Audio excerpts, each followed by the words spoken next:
السلام علیکم ویورز. میں ڈاکٹر فوزیہ عنبر قریشی ہوں. شالامار ہاسپٹل میں professor and head of department ہوں گائنی میں. ویورز, آج ہم جس ٹاپک پہ بات کرنے لگے ہیں بڑا اہم ہے اور وہ ہے کزن میرج.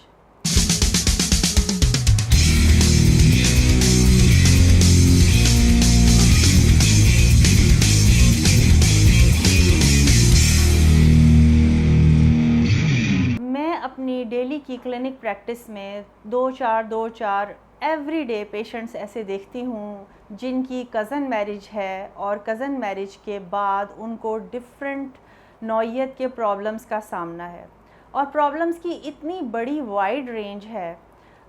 مثال کے طور پر آپ نمبر 1 سے سٹارٹ کریں. کزن میرج میں ملٹیپل ٹائمز ان کے مس کیریجز ہو گئے ہیں without any reason, valid reason.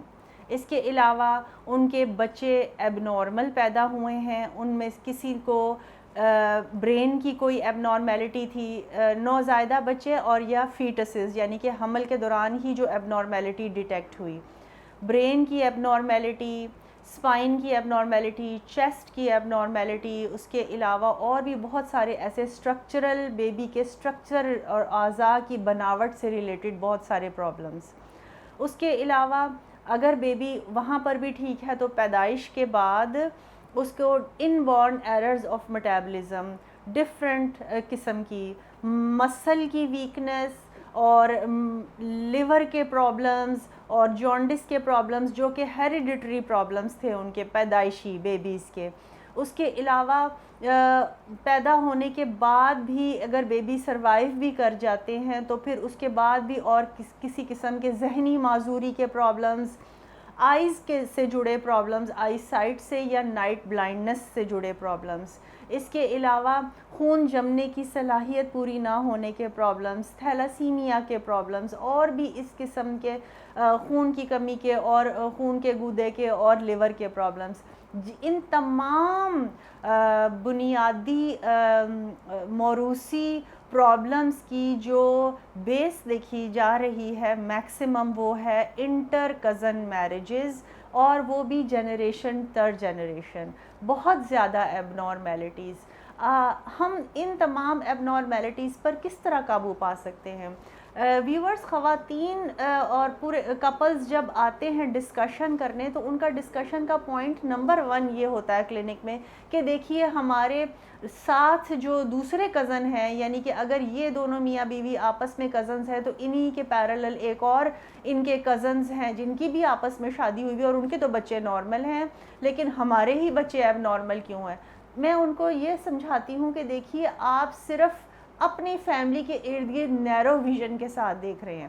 آپ یہ دیکھیں کہ آپ پوری سٹی میں اور بزی گائناکالوجسٹ کے کلینکس میں اور او پی ڈیز میں کتنے ایب نارمل پریگنینسیز کے ساتھ آ رہے ہیں لوگ جو کہ کزن میرجز کے ساتھ ہیں. خاص طور پہ ایب نارمل بیبی کے آؤٹ کم کے ساتھ, ایب نارمل فیٹل آؤٹ کم کے ساتھ. یہ تمام پرابلمس ہم اس طرح کا, اور اس کے بعد ڈیمانڈ پیشنٹس کی یہ ہے کہ ہمیں وہ متعلقہ ٹیسٹ بتائیں جو کہ ہم کروا لیں اور ہمیں متعلقہ علاج تجویز کریں. ہمیں حمل سے پہلے انجیکشن لگوائیں جس کو کہ وہ سپوزڈلی بہت سارے نام دے دیتے ہیں ان ایب نارمیلٹیز کو, کہ جیسے 18 کا مرض ہو گیا ہے یا سایہ ہو گیا ہے جن کا, یا اس طرح کے ان نون پرابلمس ہے کہ کیوں ہے ایسا ہمارے ساتھ. اور دے فیل ٹو انڈرسٹینڈ کہ the reason is obvious. It is all hereditary and genetic problems that they are suffering from and due to cousin marriages. اس طرح کا کوئی بھی جدید تکنیک میں یا ماڈرن ٹیکنالوجی میں ایسی کوئی ڈیٹیلڈ انویسٹیگیشنز یا ٹیسٹنگ ابھی تک ہمیں کلینکل پریکٹس میں اویلیبل نہیں ہیں جو کہ ہمیں یہ بتا سکیں اسپیسیفک جین کا. سرٹن کنڈیشن میں اسپیسیفک جینز کے پرابلمس بھی پتہ ہیں, لیکن اس کے علاوہ وائڈ اسپریڈ ہمیں کوئی سولوشنز نہیں پتہ, کون سے کروموسومز, کون سے سولوشنز. اس کے بعد ہمارے پاس کوئی ایسی widespread affordable treatment therapies available نہیں ہیں جو ہم کزن میرجز کو کہہ سکیں. سو اب یہ ٹائم ہے کہ it is important to realise کہ کزن میرجز کو ڈسکریج کریں. میں اتنے سالوں سے 20-25 سال سے پریکٹس کرتی ہوں. I always clearly inform my patients کہ it is not good to have a cousin marriage کسی بھی طریقے سے. اپنے نیکسٹ جو اولاد ہے یا آف سپرنگز ہیں آپ اس میں کبھی بھی گارنٹی نہیں دے سکتے کہ آپ کے اگر پیچھے 3 آف سپرنگز ایب نارمل ہیں یا مس کیریجز ہیں تو پھر آگے جو ہیں آنے والے بیبیز ان میں یہ اب نارمیلٹی نہیں ہوگی. اس بات کی تو کوئی گارنٹی نہیں ہے نا, اس لیے کہ جینیٹک میک اپ تو سب وہی ہے, وہی جینز ہیں, وہی وائف کے اندر اووریز میں سے اووم کی میچوریشن ہے اور وہی ہسبینڈ کے سپرمز میں سے سپرمز کا جینیٹک مٹیریل ہے جنہوں نے کے ملاپ سے نیکسٹ بیبی نے آنا ہے اور اس کا جینیٹک مٹیریل بننا ہے.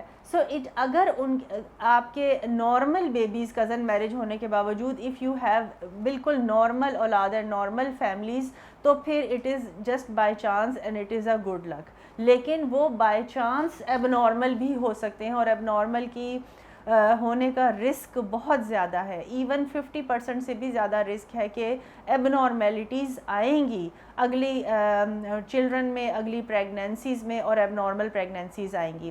میرا اوپینین اس حد تک اسٹرانگ ہے کہ میں ڈسکریج کرتی ہوں کزن میرج کو, کہ مجھے ایسا لگتا ہے کہ کزن میرجز مینس کہ آپ بہن بھائیوں کے ساتھ شادی کر رہے ہیں. سو میری آپ سب لوگوں کو مشورہ یہی ہے, میرا اوپینین یہی ہے کہ کزن میرجز کہیں پر بھی کوئی میڈیکلی جینیٹیکلی کمفرٹیبل نہیں ہے, بینیفیشل نہیں ہے, اور کسی نہ کسی سٹیج کے اوپر کوئی نہ کوئی ایب نارمیلٹی سامنے آ جاتی ہے. ہڈن ایب نارمیلٹی جو کہ ابھی تک موروثی بیماریاں جو ابھی تک چھپی بھی ہوئی تھیں پچھلی جنریشن میں, وہ بھی اگلی جنریشن میں ظاہر ہونے کا خطرہ ہے اگر آپ نے generation by generation cousin marriages کی ہیں. اگر آپ اس کے بارے میں مزید معلومات جاننا چاہتے ہیں تو لٹریچر سرچ کر سکتے ہیں, جینیٹسسٹ سے بات کر سکتے ہیں, اور ہمارا لٹریچر از فل کہ ساری ہم جین ٹری کو ٹریس کر سکتے ہیں جہاں پر کہ جن ملکوں میں ایسی کوئی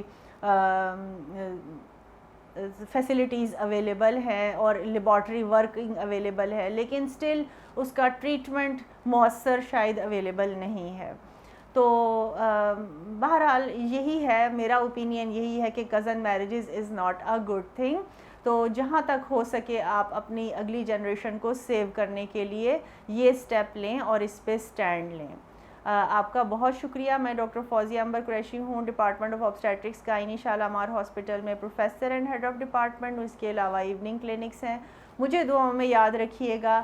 اللہ حافظ.